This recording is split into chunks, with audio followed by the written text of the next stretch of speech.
So, welcome everybody. So this leads us to the third keynote of the SAMOS 13. And the keynote is going to be presented by Professor Seznec from INRIA and IRISA in France, in the northern France next to the ocean. West. It's the west. Okay, good. You have, all of you, been reading the excellent papers of André. I should not spend much time of introducing him, but we know all of the great contributions that he did in cache architectures, he did in branch predictors. And currently he's the director of the ALF research group, right? Yeah. Which is not the ALF, the character from this American movie, many years ago, right, André? That's true. But this is the abbreviation of the "under law is forever," right? Yes. And I'm sure that André will tell us a lot about the faster Unicores and why we need them, still need them, right? And we'll forever need them. André, floor is yours. So thank you. First of all, I would say my talk will not be, should not be named like that. It should not be faster Unicores are still needed, but research on building faster Unicores. So you may know that 2 years ago I was granted a BSc advanced grant on this topic, defining Amdahl's law. And just the objective. The objective is, given that Amdahl's law is forever, so ALF, the name of my group, let us try to propose a microarchitecture of the general purpose many core for the 20s. Okay, maybe not really proposed, but just impact. So what is the motivation? The motivations are multicores are everywhere. You have on the servers, on the desktop, on the laptops. You have complex core in this one, and now we have also multicores, smartphones, tablets, and you have 2, 4 cores. Simple, not that simple, and they will become more complex in the next generation. And of course, you have many cores for niche markets, so Tirera, Intel 5, and so on. So, multi-core, multi-thread for everyone. So the end user essentially has improved usage comfort. I would say you can surf on the web and hear MP3 at the same time. That's great. Parallel performances for the masses? I don't say so. We have very few scalable mainstream parallel application. On graphics, of course, you have. On some niche market segments, such as scientific computing, you have also. So, and I don't think we will have a lot of parallel software that will explode in the near future. Just there have been so many sequential codes that have been written, and you got this inheritage. Parallelism is not cost effective for most applications. When I'm writing an application, I'm not interested in writing it in parallel. I'm interested in getting it functional. So I think that sequential programming style will remain dominant, at least for the 10 or 20 next years.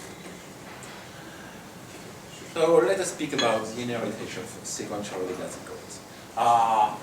software is much more resilient than hardware. Applications are surviving, evolving for years, even for decades.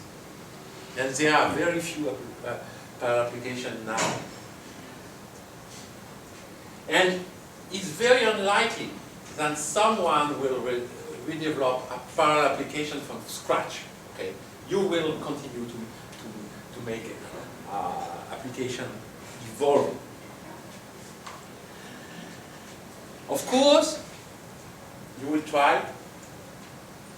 Programmers, application developers will try to parallelize the computing-intensive sections, but there will remain significant code sections that will be sequential. So parallelism is not cost-effective for most applications. When you do this test, look around you in your lab. Who is developing parallel application? Very few people. Why you would use parallelism only for performance? But it's costly, it is difficult, it's time consuming, it's error prone, and it has poorly portability, both functionality and performance. And performance is really a problem, okay? Because you develop for generation, and then next generation, okay, I do not get performance benefit. So why?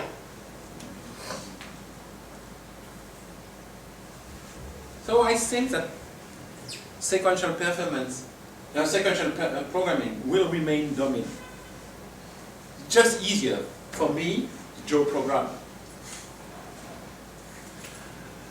Just easier for portability, maintenance, debug. So we will use compiler to parallelize. Okay? We will use parallel libraries if we have.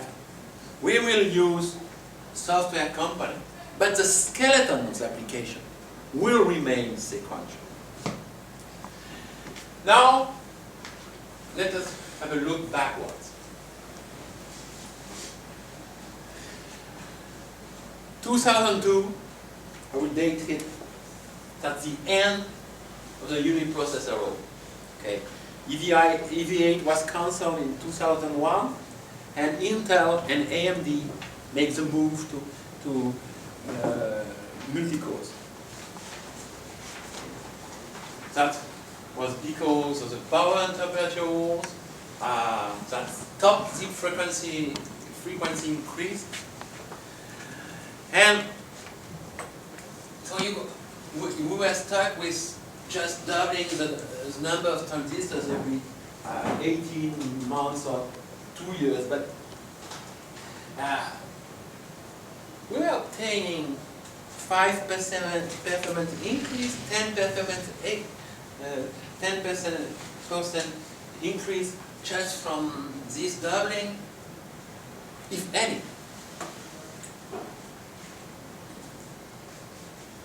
So the economical logic at that time would have been build smaller chip, okay, and as a user, we should have done that. But the industry needs to sell new expensive chips. So they convince us you need hyper-threading, you need 2 cores, you need 4 cores, you need 8 cores. And that was great for them. Okay. Marketing multi-cores for the masses. So 1 core, oh, I put SMT, or hyper-threading, as they call it. That's nice. Oh, you need 2 cores now. Dual core. With hyper-threading. 4 cores. With hyper-threading. Oh, that's really great. Yeah, okay, let's continue. Now, do I need 16 cores in my laptop? With hyper-threading? No. do I need 64 cores with hyper-threaded code? Because the end user is not such a fool.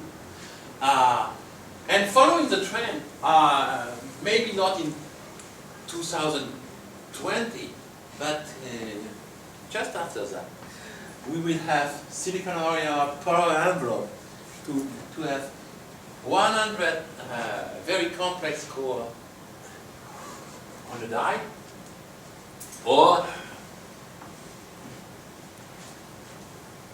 1,000 simple cores, VLIW, in order to use code. And we got the untitled. Okay. Even if we manage to parallelize our application. And what just Amdahl's law tells us, you cannot run faster than your sequential part of the application. Oh my God. And okay, you think that parallel applications scale? No. They do not scale. So PhD student, we have studied a little bit set of parallel applications, and we came with this nice formula. Just the sequential section also increase with the input size. And more surprisingly, it increased with the execution time of the sequential section increased with the number of processors.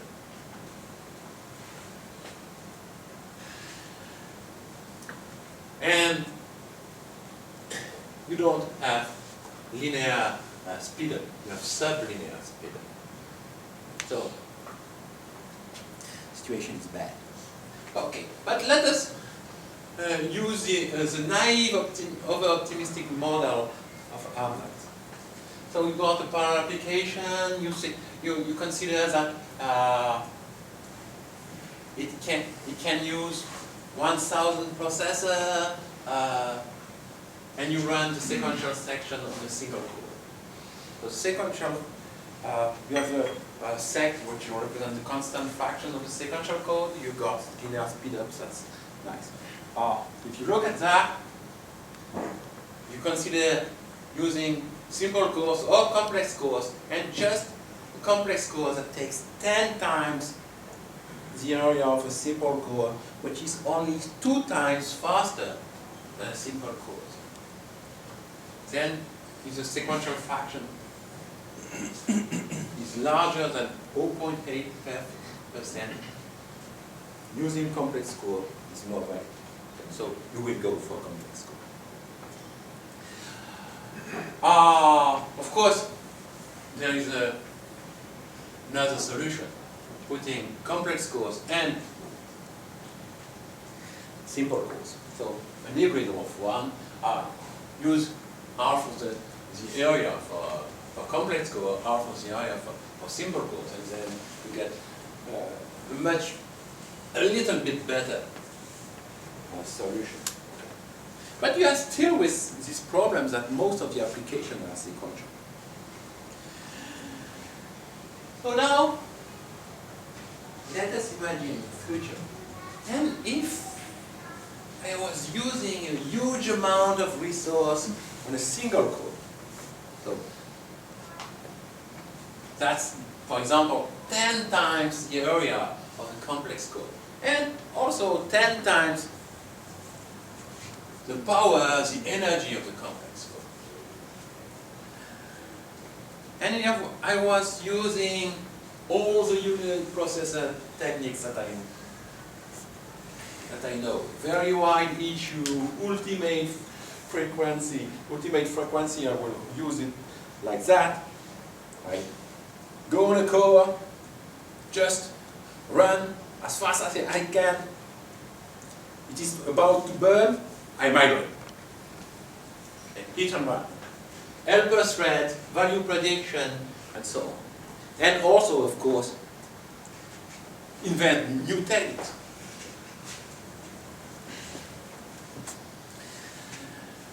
So So that will lead us to ultra-complex cores, and will lead us to an heterogeneous architecture that will feature only a few very, very complex cores and a sea of simple cores. So the sea of simple cores for parallel sections, if you have parallel applications, and the few ultra-complex cores to enable performance in sequential codes and critical sections. And in that case, you have still a few applications, embarrassingly parallel applications, that will run faster on the processor with only simple cores. But this dual architecture will perform always better than just using ultra-complex core or just using complex core or an hybrid complex core and simple core.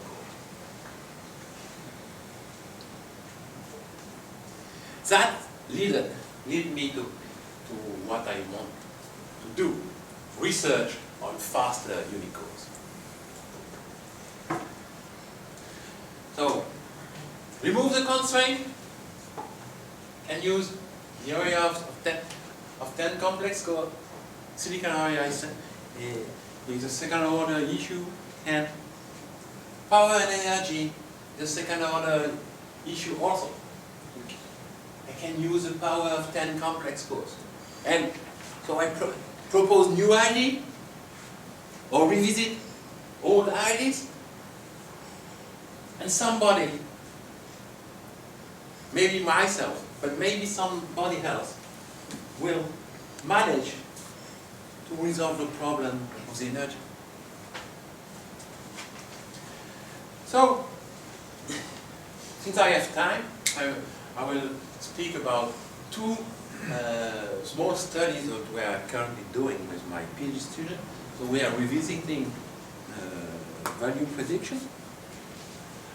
So value prediction has been very popular at the end of the 90s. So I remember presenting just after Lee Pasty, the articles in 96, and I was, hey, that's really cool. Okay. So the basic idea is to eliminate true dependency, true data dependency through predicting instruction results. So you've got your chain of dependence, and you cannot compute as a result of I5 in less than 9 cycles after computing I0. Okay. Now, if I break the dependency here, just say, hey, I'm predicting the result of I4. Then I can compute the result of I5 in only 3 cycles. Of course, I will have to verify this is correct. But I will finish my sequence here of instruction if it is correct.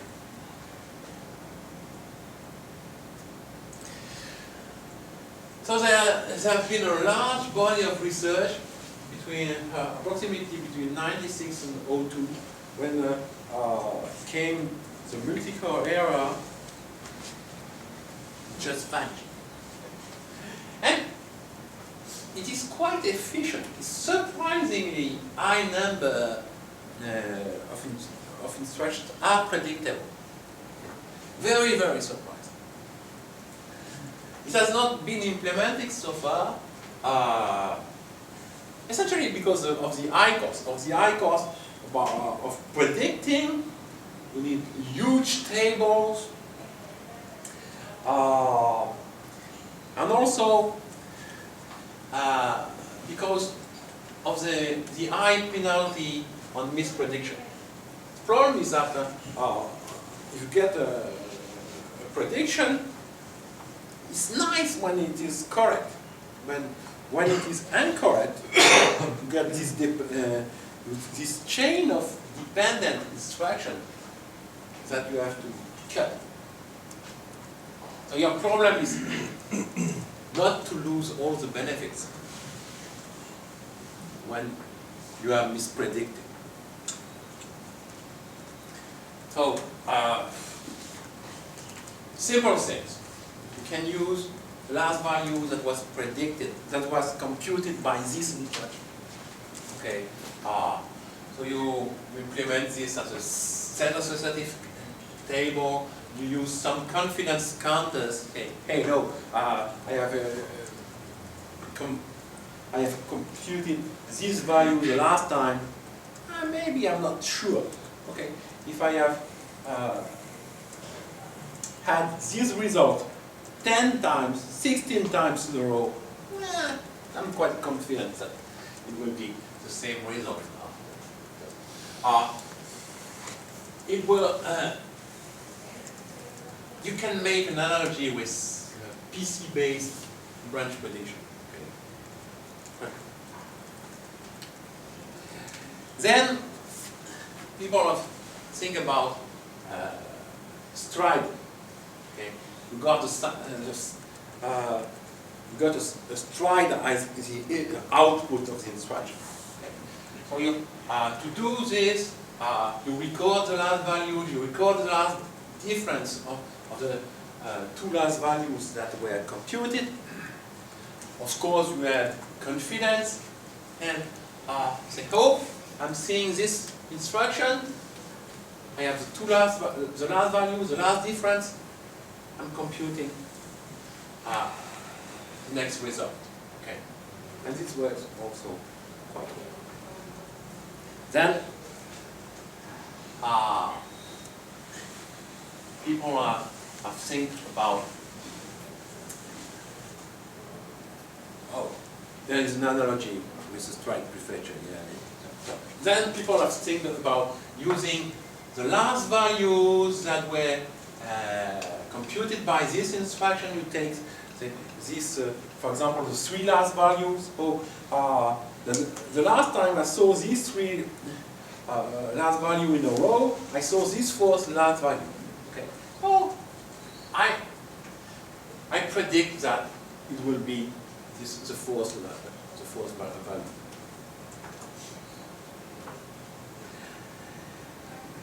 And there is also an analogy on the branch prediction with local history.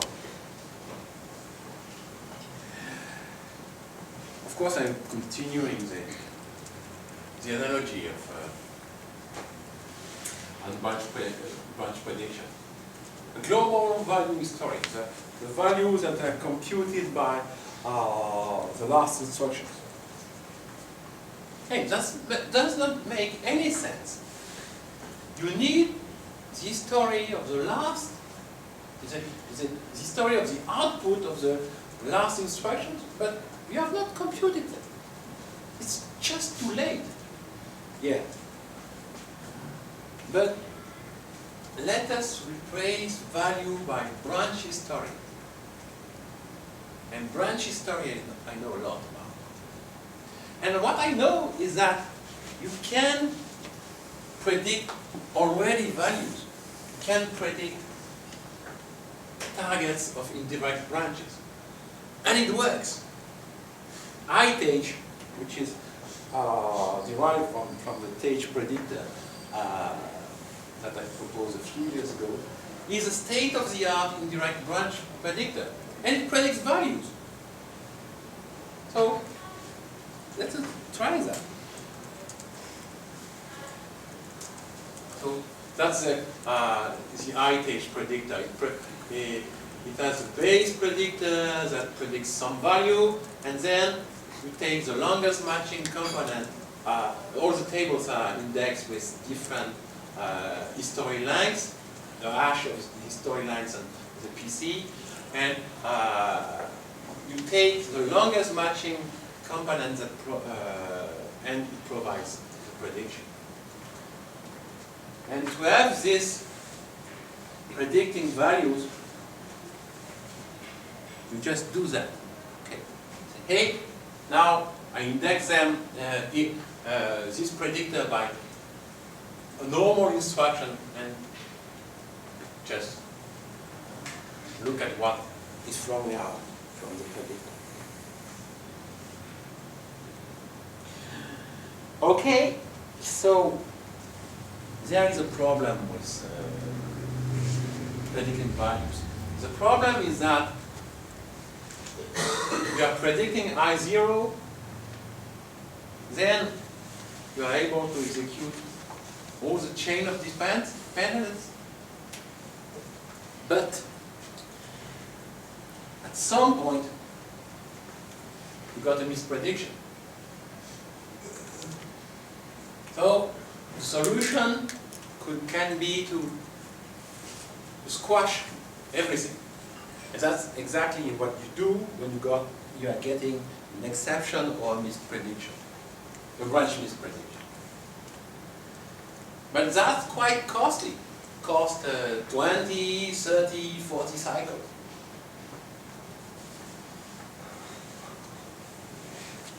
So that's a very high penalty. You can use selective replay. Selective replay consists in only eliminating the instruction on the dependency chain. Oh, that looks very complex to implement. But by the way, it is implemented in our processor on our laptop now. Okay. But this particular case of selective replay, I don't think that we can implement very simply, because on our laptop, generally, you only cancel a limited chain of dependency. Just, in fact, it is when you get the first L1 cache miss, and you will realize quite early. In this case, you could have 50, 60 dependent instructions to replay. So that would be very difficult to implement.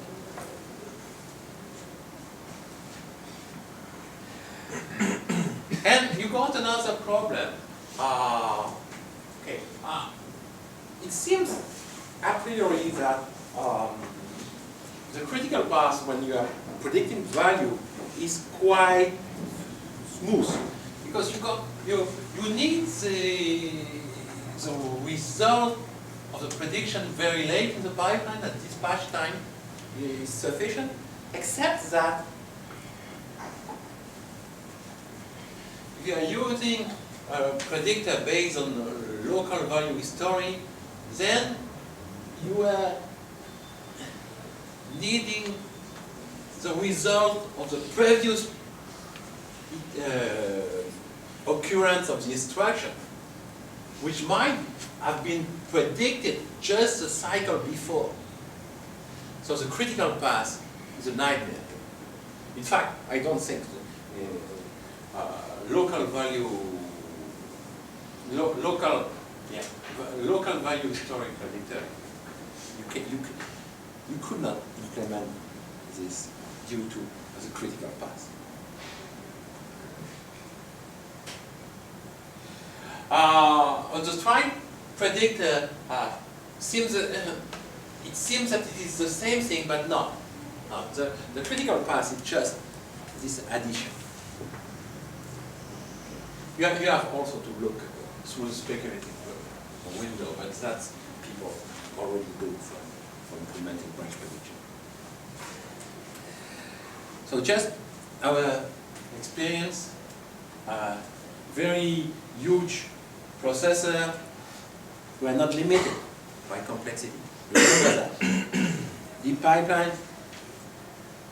How deep? How deep? How deep? I think it's 15? 50? 15. 15. It's not. Okay, no. It's not unrealistic. Okay. I did not do heuristics that things on that. Use prediction on only an high confidence value just to limit the number of misprediction, and reset the counter when if you get a misprediction. So, and consider squashing the pipeline. And what you see here, with some predictor, it's okay, some application, okay? But on many of them, you got speed down, which is not what you want, okay? You want to speed up application. So, if you are able to implement some selective replay, you will get some speed up. But selective replay, as I told you, might be very, very complex to implement. Now, recently on branch prediction, I added this very nice feature to improve the confidence. High confidence to probabilistic counters. We need very high confidence. 95% or 97% is insufficient. We need more than 99%. And we can get that by trading accuracy against coverage, just by saturating the counters with only very low probability. And that's what we are obtaining. Some speed up with value prediction without speed down when it doesn't work.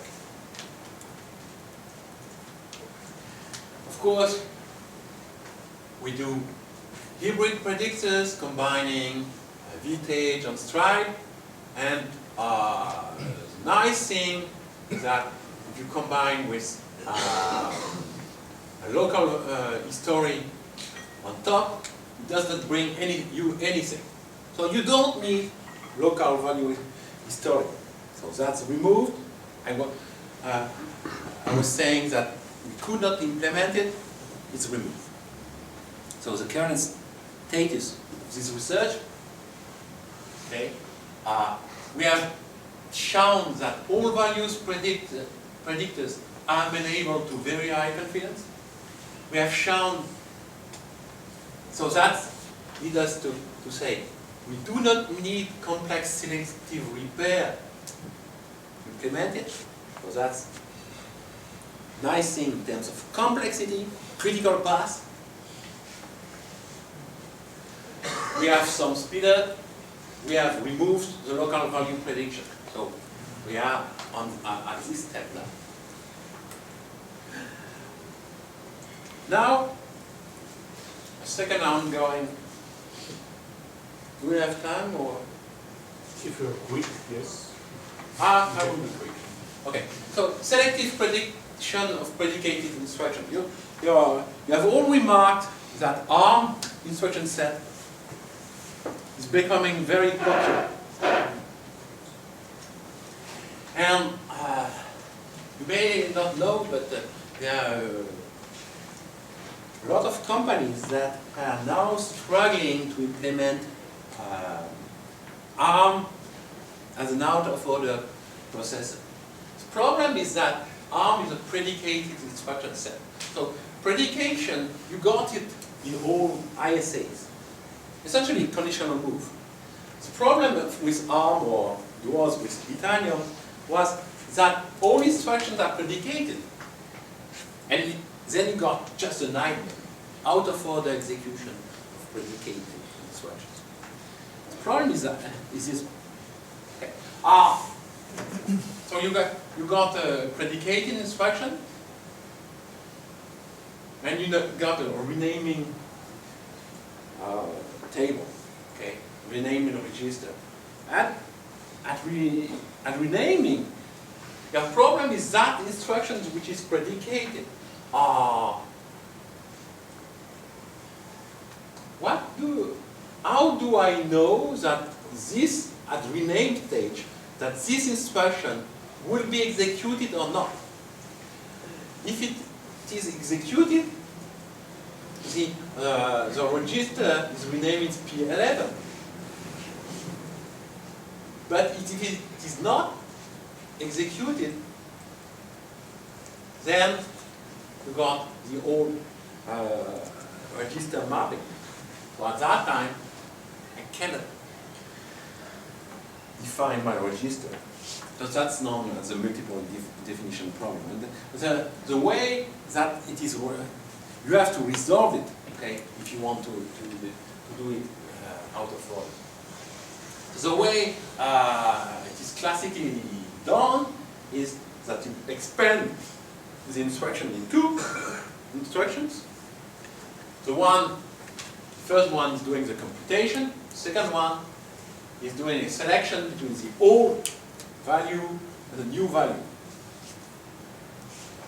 So we got a second instruction, and they are dependent, and you force the dependence on the second one, which is okay if the predicate was true, but if the predicate was false, you are just adding cycles to the execution. Of course, people do not want to do that, so what they are doing is they are doing this strange operation, selecting between the result of the operation and the old register. But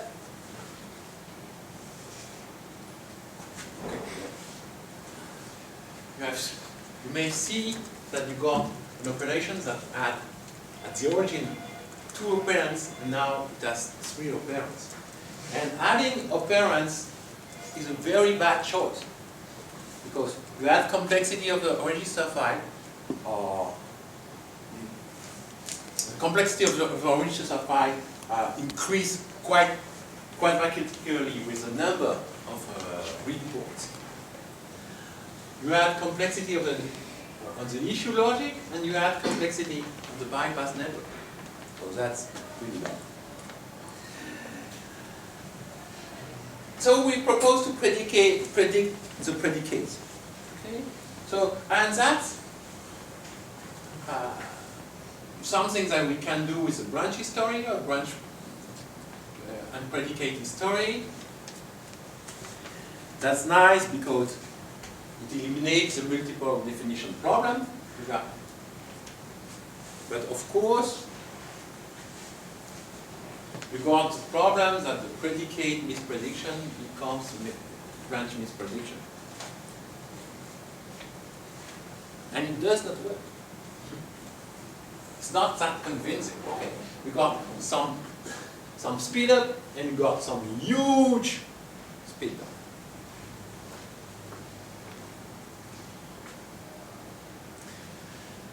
So, solution, filter the predicate prediction.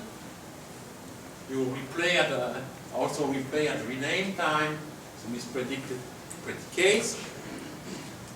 And then you got a nice property. If you do that filtering and you implement the non-aggressive solution that I was showing without expanding the number of ports in the register file, then you get some speed up and get the same performance as the aggressive solution with our mechanism. Oh, this line was the aggressive solution at the beginning. Okay. So you got this kind of thing. So prediction plus filtering allows better performance without aggressive out of implementation. And the problem is that the current compilers are quite shy on predication usage. So it might be worth to reconsider the aggressiveness of the compiler to use predication just because the hardware can do the real work of filtering what is really predictable or not. So in conclusion, I think that faster core are needed, research on faster core are needed because of Amdahl's law, because you will have uniprocessor, multi-program workloads. And we have just to consider that silicon, power, and all the resources are available because you will have plenty of space, plenty of resource 10 years from now on the die. So we can just grab the resource. We do as research as if this resource were not a constraint, and then somebody will take into account this constraint, and maybe you by yourself, but just do research as it was. These constraints were not there, and then take them into account. Okay, thank you. Thank you.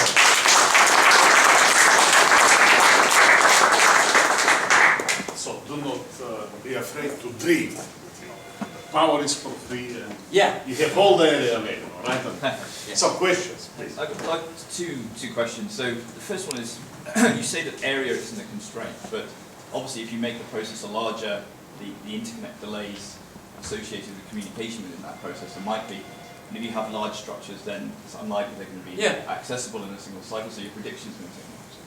The other thing is, it was interesting when the results, looking at the benchmarks where you got significant speed-ups, I think it was H.264 and bzip and something else, they're actually very easily parallelized. So you'd be far better creating threads than using a very complex technique to extract a very modest amount of speed. Maybe. Maybe, but applications there are many applications that are not parallelized. Okay.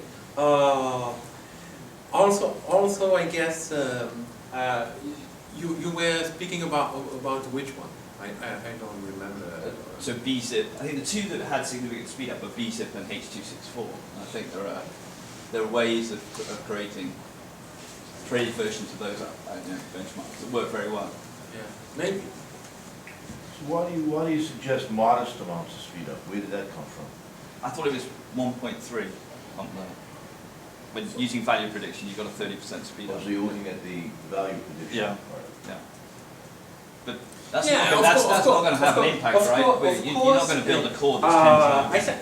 I guess that, yeah, that's true that on Unicore, you will not experience speedups in the order of 8, 10, or you will experience speedups in the order of 15%, 20%. Okay. Now, when you look at what was in 2002, you say, hey, I am doubling the size of the processor, and I am getting 10% speed up. That's not good. When you look at the perspective in 2020, I am taking, let's say, 10% of the die to implement this complex code, and I am getting 20% of the speed up on sequential application on sequential sections on parallel application. That represents a much larger benefit, relative benefit, because you are just taking a very small amount of the die. So I won't even buy, so you double the number of transistors. Yeah. And you get 5% improvement. Yeah. But if you look at where that doubling of the number of transistors went, you wouldn't be surprised that you only get 5%. Because the doubling of the number of transistors only produced a much bigger Cache. L2 cache. Yeah. Right. That's So true. if you look at the doubling number of transistors, you say, okay, a double number of transistors, and 1% of those transistors went into the core, and I got a 5% improvement, you say, there's no point in doubling because you don't get the benefit. So that's nonsense, and we've been hearing that nonsense forever. The transistors never went into the core, they go into the L2 cache. And the 5% improvement is not surprising, because by doubling the size of the cache, you reduce the number of cache misses, and so you get the 5%. So I wouldn't give them that, you know, that it was a mistake 10 years ago. Oh no, that's And by the way, when you make that more complex core, all of a sudden the critical section takes less time, which frees up for the future, and so there's a lot of benefit to what you're doing, you know? That's why when you said modest improvement. Good, but, so, are there more questions? Yeah. Yes. I like the part of the work you have presented about research to show that there are possible improvements. But I still do not buy the argument that there is a strong need for it. I think that you didn't make a strong case that it's a general requirement. I would like to know what are the concrete applications where you have serious evidence that there is no way to get either smaller code, which is basically to break width load, that software has to be complex, or that it's completely impossible to reduce the critical path. In the, for example, because you have really dependencies, data dependencies. I really don't care because the market is that applications are sequential. Most developers will continue to develop sequential application. That's the life. You say so, but that's not a very scientific statement. It's not a scientific statement. I am here for 30 years.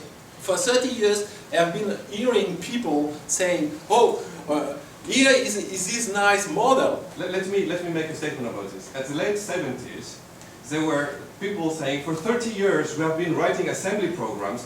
Why are you bothering us with structured programming, which is making our life more complicated because we cannot optimize anymore?" Yeah. And that has changed. Nobody is thinking that way anymore. So why should we continue to think today that sequential programming is the way to go for the future? I don't know. Okay. So my question would be, are there applications where we still have some intuition that this could go this way? But for the moment, I would say, there's no real move to parallel application just because of it is more complex. People are not educated. It's a problem of maintenance. It's a problem of portability, performance portability on parallel application. That's a complete nightmare. Well, you're right for the code that has been produced in the past, but every day you have new code being produced. Yeah, but if you decide to produce an application just today, say, hey, 5 years ago, or 6 years ago, you get, oh, this cell is fantastic. I produce an application for the cell, okay? Just throw it down. It's life. I think you are making here a case that is stronger than the first one you made, which is that there is such a thing as performance markets where performance is key because we have not reached yet satisfying amount of performance in terms of operations per second. But this is very limited actually to gaming and to various weather prediction or mission critical applications with a lot of data processing. I don't think that's a very general case, that's a limited market. And the question I could have is how much these markets are willing to pay for the research needed to get forward. And I'm not sure yet the equation balances very well. So For the moment, I would say Intel is wanting to have more people to do this kind of research. The trend of research, I know many people are saying you must go to parallel, okay? And that has been for 10 years. But when you hear at the Intel designer, when you hear at the ARM designer, or other companies that are developing ARM processor, yeah. So I don't think we'll have time for more questions because we're already 5 minutes on. Sorry, Kathleen. This is a very, good point. However, the example that you give for assembly and the C code can bounce back on you completely because it's a matter of compilation technology. And that's exactly what André was claiming. But anyway, this is a discussion, let's have it during the coffee break. I want to say only one thing. The presenters of the next sessions, please find the session chairs and talk to them before the session. Yanis is sitting over there. He will be in this room and I will be chairing the session on the back. So come to me. Thank you very much. Coffee break.